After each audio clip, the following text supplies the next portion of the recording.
তো রমজান মাস চলে গেছে, অনেকে আমরা বলি হুজুর গুনাহ আসলে ছাড়তে পারি না। রমজান মাসটা তো একটা আমলের ভিতরে ছিলাম, যেহেতু রমজানের রোজা আমাকে সবসময় স্মরণ করিয়ে দিত আমি রোজাদার। কি বলেন? সবসময় আমাদেরকে স্মরণ করাই দিত যে আমি রোজাদার। অতএব মুখ থেকে গুনাহ করা যাবে না, কান থেকে গুনাহ করা যাবে না, জবান থেকে গুনাহ করা যাবে না, হাত থেকে গুনাহ করা যাবে না, সুদ ঘুষের কারবার করা যাবে না, কোনো গুনাহ করা যাবে না, কারণ তিনি একটা আমলের ভিতরে সদা সর্বদাই আছেন। তো এখন রমজান মাস চলে গেছে, এখন আমরা আসলে গুনাহ ছাড়তে পারি না। অনেক এরকম অবস্থাটা হয় যেটা আমরা জানতে পারি। তো আসলে আমাদের নিজেদের অতীতের দিকে চলে যেতে হবে। আমরা আসলে মুসলমান কিনা, আমরা আসলে কি না মুসলমান কিনা। 2 নম্বর হলো আমরা আসলে আল্লাহ তাআলার গোলাম কিনা, আল্লাহ তাআলার গোলাম কিনা। এই কারণগুলো যদি আমার সাথে থাকে এবং এই কারণের মর্ম অর্থ যদি আমার দিলের ভিতরে থাকে, তাহলে তার দ্বারা আসলেই গুনাহ করা সম্ভব না। আসলে কি না, গুনাহ করা সম্ভব না। আমরা যে মুসলমান, এই মুসলমান নামের অর্থ কি এটা আমরা আসলে জানি না। আর জানলেও সেই দায় দায়িত্ব কর্তব্য সম্পর্কে আমরা যত্নশীল না। 2 নম্বর আমরা বলি আল্লাহর বান্দা। আসলে আল্লাহর বান্দা মানে আল্লাহর গোলাম। আল্লাহর বান্দা মানে আল্লাহর গোলাম। আল্লাহর গোলাম কিনা, আল্লাহর গোলাম তো আমরা সকলে মনে করি আমরা আল্লাহর বান্দা বা গোলাম। আসলে আল্লাহর বান্দা বা গোলাম হতে গেলে তার কি দায় দায়িত্ব দরকার, এই গোলামি কাকে বলে, এই মর্ম অর্থ যদি আমার দিলের ভিতরে থাকতো, তাহলে আমার দ্বারা গুনাহ করা সম্ভব হতো না। নাম্বার 3, আমি তো জন্মসূত্রে আমি একজন মনে করি আমি একজন মুসলমান। আসলে অধৈ কি আমি একবার চিন্তা করেছি, গবেষণা করেছি আমি একজন মুসলমান, আমার কি দায় দায়িত্ব কর্তব্য, আমার জন্য কি করণীয়, কি বর্জনীয়। অথচ দুনিয়ার নামের তালিকায়, দুনিয়ার লিস্টে, দুনিয়ার সার্টিফিকেটে আমার নাম তো মোমেনের খাতায় চলে গেছে। নামের শুরুতে আমার নাম আসছে মুহাম্মদ অমুক অমুক, তাই না? আসলে কি আল্লাহর নামের তালিকায়, আল্লাহ তাআলার দপ্তরে কি আমরা সেই মোমেন হিসেবে আমরা কিভাবে দাবি করব, সেই আমল, সেই গুণ বৈশিষ্ট্য আমাদের ভিতরে আছে কিনা, এটা কি আমরা চিন্তা করে দেখেছি? এই বিষয়গুলো যখন আপনার আমার অন্তরের ভিতরে থাকবে, অন্তরের ভিতরে থাকার পরে যখন সে চিন্তার চেতনা গবেষণা করবে যে আমি তো একজন মুসলমান, আমি তো একজন মুমিন, আমি তো আল্লাহ পাকের গোলাম, তখন তার দ্বারা কিন্তু গুনাহ করা সম্ভব না। আসলে আমরা আমাদেরকে চিনি না, যার কারণে আমরা গুনাহের নাফরমানি ছেড়ে দিতে পারি না, ঠিক কিনা? আমরা আমাদেরকে চিনি না, সমস্যাটা হলো এই জায়গায়। তো মুমিন কারা, মুমিনের দায়িত্ব কি? শুধু কালেমা পড়লাম লা ইলাহা ইল্লাল্লাহ মুহাম্মাদুর রাসূলুল্লাহ, হয়ে গেল? আর এর দ্বারা আমি জান্নাতের উচ্চ মাকাম স্থানে পৌঁছে যাব? অসম্ভব, অসম্ভব। তাহলে সাহাবায়ে কেরামগণ তারা তো আল্লাহ তাআলার পক্ষ থেকে জান্নাতে যাওয়ার সার্টিফিকেট পেয়েছিলেন, তারপরেও তাদের জীবনে শুধু দেখবেন কান্না আর কান্না, কান্না আর কান্না। তাদের জীবনে এরকম পাবেন না যে তারা কোনোদিন নামাজ ছেড়ে দিয়েছেন। তাদের জীবনে আপনি কোনোদিন পাবেন না যে তারা আল্লাহ তাআলার কোনো একটা হুকুমকে ছেড়ে দিয়েছেন। অথচ তারা তো জান্নাতের সার্টিফিকেট প্রাপ্ত, তারপরেও তারা কেন কোনো আমলে ত্রুটি করলেন না? সে জান্নাত তো পেয়েই গেছেন, দরকার কি ছিল? আর আমরা জান্নাত পাবো কি পাবো না শুধু আশা করে বসে আছি। আসলে কেউ কি সুনিশ্চিতভাবে বলতে পারবে আমি জান্নাতে যাব?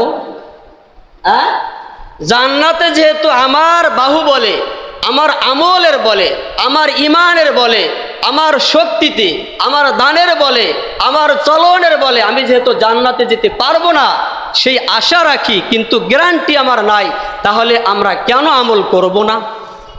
তাহলে আমরা কেনই বা আমরা আল্লাহ রসুলের হুকুম মতো আমাদের জীবনযাপন করব না? আমাদের অবস্থা, আমাদের রূপ, আমাদের চলন দেখলে মনে হয় আমরা যেন প্রত্যেকই জান্নাতি বান্দা হয়ে গেছি। কি বলে? আমরা মনে করি আমরা জান্নাতি বান্দা হয়ে গেছি, জান্নাত আমাদের সামনে প্রস্তুত, যে কোনো মুহূর্তে মৃত্যুবরণ করবে, আমরা জান্নাতে চলে যাব। অতএব আমাদের নামাজের দরকার নাই, আমাদের রোজার দরকার নাই, আমাদের আল্লাহ তাআলার হুকুম আহকামের দরকার নাই, নবীর তরিকার দরকার নাই, জিহাদ নামক ইবাদত আমাদের দরকার নাই, আল্লাহ তাআলার হুকুম পরিপূর্ণ রূপে আমার আমল করার কোনো দরকার নাই। অথচ আল্লাহ পাক রব্বুল আলামিন পবিত্র কালামুল্লাহ শরীফের ভিতরে বলছেন, ইয়া আইয়ুহাল্লাযীনা আমানু দুখুলু ফিস সিলমি কাফা। আল্লাহ পাক রব্বুল আলামিন এই আয়াতে কারিমার ভিতরে বলছেন, হে আমার ঈমানদারেরা, হে আমার মুমিনেরা, উদুখুলু, তোমরা প্রবেশ করো, ফিস সিলমি কাফা, ইসলামের ভিতরে তোমরা পরিপূর্ণ রূপে প্রবেশ করে নাও। সুবহানাল্লাহ। আল্লাহ তাআলা এই আয়াতে কারিমার ভিতরে পরিপূর্ণ রূপে ইসলামের ভিতরে প্রবেশ করতে বলছেন। এখন পরিপূর্ণ রূপে আমি যদি ইসলামের ভিতরে প্রবেশ করি, তাহলে আমার দ্বারা কোনো গুনাহ করা সম্ভব? বলে না কেন? গুনাহ করা সম্ভব না। তাই বলি কি আমরা গুনাহ ছাড়তে পারতেছি? যতই আমরা সুদের বয়ান করব, ততই বলবে, হুজুর আপনার দায়িত্ব বলা, আপনি বলে যান, আমি ঠিকই চোখ বন্ধ করে থাকব, আমি আমার ঘুষ, সুদের কাজ কারবার, এই অপকর্ম আমি চালিয়ে যাব। আসলে সে মুমিন থাকবে? আর থাকবে না। আসলে আমরা শুধু বয়ান শুধু শুনি, এটা দিলের কান থেকে শুনি না। দ্বিতীয়ত আমরা শোনার পরে আমল করি না, যেহেতু আমরা দিলের কান থেকে শ্রবণ করি না। এজন্য কোরআন সুন্নাহর প্রত্যেকটা কথা আমাদেরকে শুনতে হবে, এরপরে নিজেকে নিজে গবেষণা করতে হবে যে আসলে হুজুর ওই কথাটা কি বললো, ওই আয়াতটা কি বললো, ওই আয়াতের থিওরির মতো আমি কি চলতে পারতেছি, আমি কি আমল করতে পারতেছি? আসলে আমি তো শুধু মুসলমান দাবি করতেছি, ওই আয়াতের দিকে আছে, আমি আমার মতো চলতেছি, ঠিক কিনা? অথচ দাবি করতেছি মুমিন। আল্লাহ পাক রব্বুল আলামিন আমাদেরকে বোঝার তৌফিক দান করুক। তো আল্লাহ পাক রব্বুল আলামিন যারা মুমিন তাদের কাজ কি এখানে বলছে, মুমিন তোর যারা আল্লাহর রসুলের প্রতি ঈমান আনবে, বিশ্বাস স্থাপন করবে, অর্থাৎ আল্লাহর রসুলের পক্ষ থেকে যত হুকুম আহকাম বিধি বিধান আছে, কোরআনের ভিতরে যতগুলো আয়াতে কারিমা আছে, প্রত্যেকটা আয়াতের উপরে পরিপূর্ণ বিশ্বাস স্থাপন করবে, তারা হলো মুমিন। ঠিক কিনা? বলে হুজুর সব আয়াত মানি, সব আয়াত মানি, কিন্তু ওই আয়াত আসলে আর আমি মানতে পারি না। যখন সুদের কথা বলা হয়, ওই আয়াত আমি মানতে পারি না। যখন বলা হয় পর্দা করো, তুমি তো পরিপূর্ণ মুমিন হতে বলছে, তুই পর্দা করো না কেন? বলে হুজুর ওইটা মানতে পারি না, ওইটা আমল করতে পারি না, একটু কষ্ট হয়ে যায়, ওইটা একটু বাদ দিয়ে দেন না। মনে মনে আমাদেরকে বলে, ঠিক কিনা? প্রকাশ্যে তো বলতে পারে না, যেহেতু কোরআন বলছে। কি বলেন? কোরআন বলছে, এজন্য প্রকাশ্যে তো বলতে পারে না। আসলে মনে মনে বলে যে হুজুর ওইটা বাদ দিয়ে বললে তো হইতো,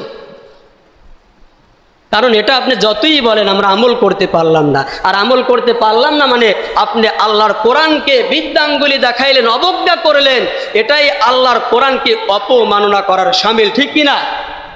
এজন্য পরিপূর্ণ মুমিন হতে হবে। এরপর আল্লাহ পাক রব্বুল আলামিন বলছেন, ইয়া আইয়ুহাল্লাযীনা আমানুত্তাকুল্লাহ হাক্কা তুকাতিহি ওয়া লা তামুতুন্না ইল্লা ওয়া আনতুম মুসলিমুন। আল্লাহ পাক রব্বুল আলামিন বলছেন, ওহে যারা ঈমান এনেছো, ইত্তাকুল্লাহ, তোমরা আমি আল্লাহকে ভয় করো, ভয় করো। এখন আমরা ভয় করি, যারা নামাজ না পড়ি তারাও ভয় করি, যারা নামাজ পড়ি তারাও ভয় করি। দুইজনের মর্যাদা কি সমান হবে? সমান হবে না। এর ভয়ের ভিতরে আর ওর ভয়ের ভিতরে ব্যবধান আছে না নাই? আছে। বলে হুজুর আমিও তো মুমিন, অমুকে রোজা রাখে কিন্তু আমি রোজা রাখতে পারি না, আমি রোজা রাখার চেষ্টা করি না, আমি রোজা রাখি না। আসলে সে কি আল্লাহর বিধানকে পরিপূর্ণরূপে পালন করলো নাকি? না না, পরিপূর্ণ পালন করা হলো না। এজন্য আল্লাহ পাক রব্বুল আলামিন আয়াতে কারিমার ভিতরে বলছেন, ইয়া আইয়ুহাল্লাযীনা আমানুত্তাকুল্লাহ, ওহে যারা ঈমান এনেছো তোমরা আমি আল্লাহ তাআলাকে ভয় করো, অর্থাৎ তাকওয়া অবলম্বন করো।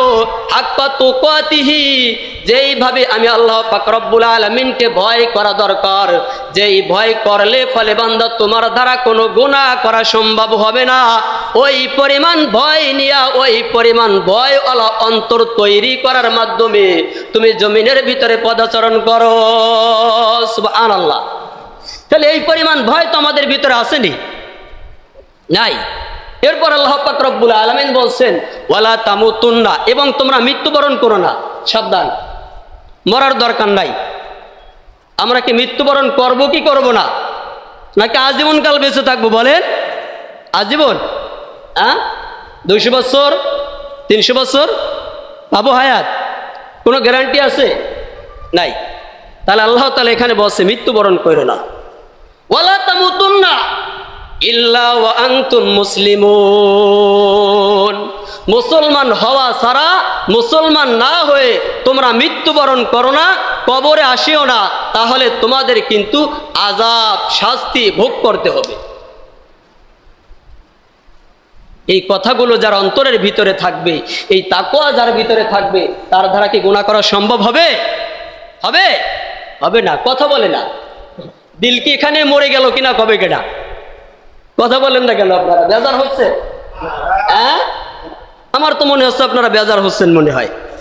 এরপর আল্লাহ পাক রব্বুল আলামিন সূরাতুন নিসা 113 নং আয়াতের ভিতরে বলছেন ওয়ামাইয়ামাল মিনাস সালিহাতি মিন যাকারিন আও উনসা, এবং যে ব্যক্তি নেক আমল করবে, মিন যাকারিন আও উনসা, পুরুষ অথবা মহিলাদের মধ্য থেকে, আল্লাহ পাক রব্বুল আলামিন বলেন ওহুয়া মুমিন, তারা হলো মুমিন। তাহলে যারা নেক আমল করবে, সদা সর্বদাই নেক আমলকে তারা বেছে নিবে, তারা পছন্দ করবে, শুধু নেক আমল করবে, আল্লাহ পাক রব্বুল আলামিন বলেন তারা হলো মুমিন। তারা হলো কি? মুমিন। এরপর আল্লাহ পাক রব্বুল আলামিন বলেন ফাউলাইকা ইয়াদখুলুনাল জান্নাহ, ওই সকল ব্যক্তিরা আমি আল্লাহ পাকের দেওয়া জান্নাতে প্রবেশ করবে। সুবহানাল্লাহ বলেন না? ওয়ালা ইউজলামুনা নাকিরা, এবং তাদের প্রতি কোনো ধরনের কোনো রকমের জুলুম করা হবে না। নেক আমল করতে হবে, বদ আমলের ধারে কাছেও যাওয়া যাবে না। বাজে কত? হ্যাঁ, 17। আর সামনে এগোইতে পারবো না ইনশাআল্লাহ। তো আর একটা আয়াত শুধু বলতেছি, আমরা কি পরকাল চাই কি চাই না বলেন তো? পরকাল চাই। পরকালে আমরা মুক্তি চাই তো নাকি? পরকালে মুক্তি চাই কে কে দেখি তো? জান্নাতে যাব কে কে সেই আশাবাদী বলেন তো? সবাই? সবাই তো ইনশাআল্লাহ। তাহলে আসেন, এবার আসেন। আল্লাহ পাক রব্বুল আলামিন এবার বলতেছে ওয়ামান আরাদাল আখিরাতা ওয়া সালাহা সাইয়াহা, এবং যে ব্যক্তি কামনা করে, যে ব্যক্তি আশা পোষণ করে, ওয়া সালাহা সাইয়াহা, যে ব্যক্তি পরকাল চায়, যে ব্যক্তি পরকাল কামনা করে, যে ব্যক্তি পরকালকে কামিয়াব করার জন্য সে কি করে? সদা সর্বদা চিন্তা করে। ওয়া সালাহা, এবং তার জন্য সে যথার্থ কি করবে? চেষ্টা করবে।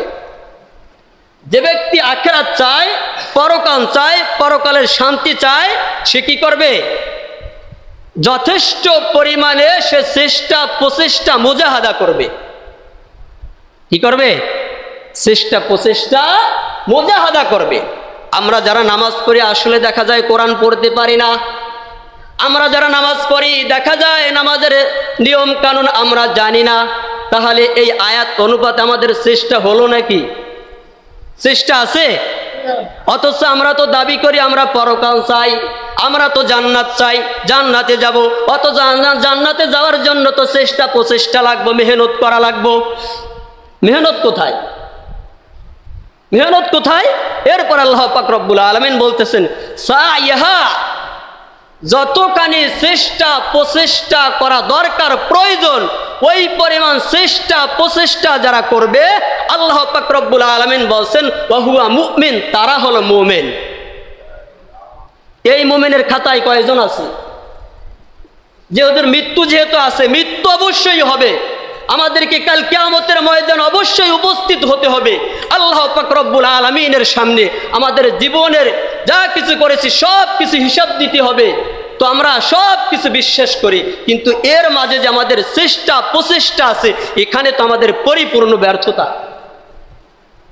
অথচ আমরা মনে করতেছি আমরা মুমিন। কি মুমিন? তাহলে মুমিন হতে হলে, পরকাল পাইতে হলে, পরকালে যে আমাদের বিশ্বাস যে আমরা রাখি, ওই অনুপাতে সফলতা অর্জন করতে হলে আমাদের কি করা লাগবে? চেষ্টা প্রচেষ্টা আমাদেরকে চালিয়ে যেতে হবে। যে ব্যক্তি ব্যবসা বাণিজ্য করে, ওখানে আমাকে আল্লাহর হুকুম রসুলের তরিকা মতো আমাকে ব্যবসা বাণিজ্য করতে হবে। যিনি অফিস আদালত করেন, ওখানে অফিস আদালতে আল্লাহ রসুলের হুকুম মতো আমাকে সেইভাবে আমার অফিস আদালত পরিচালনা করতে হবে। আসলে কি সেই চেষ্টার প্রচেষ্টা আমাদের ভিতরে আছে? তাহলে আমরা শুধু দাবি মাত্র আমরা মুসলমান, আসলে মুসলমানের যে দায়িত্ব কর্তব্য, যেই পরিশ্রম প্রচেষ্টা আল্লাহ পাক রব্বুল আলামিনের কোরআন বলে, সেই চেষ্টা প্রচেষ্টা পরিশ্রম আমাদের কারোর ভিতরে হয়তোবা নাই। তাহলে চেষ্টা প্রচেষ্টা করার দরকার আছে না নাই? ইমানে ধার দেওয়ার দরকার আছে না নাই? ইমানকে নমায়ন করার দরকার আছে না নাই? ইমান ও আমলকে পরিশুদ্ধ করার দরকার আছে না নাই? আল্লাহ পাক রব্বুল আলামিন আমাদেরকে কথাগুলো বুঝে বাকি জিন্দেগি আমরা যেন চেষ্টা প্রচেষ্টার মাধ্যমে, আমরা যেহেতু আখিরাত চাই, পরকাল চাই, জান্নাত চাই, আমরা যেন সেই অনুপাতে আমরা যেন চেষ্টা প্রচেষ্টা করতে পারি। আল্লাহ পাক রব্বুল আলামিন আমাদেরকে তৌফিক দান করুক। ওয়া আখির দাওয়ানা আলহামদুলিল্লাহি রাব্বিল আলামিন।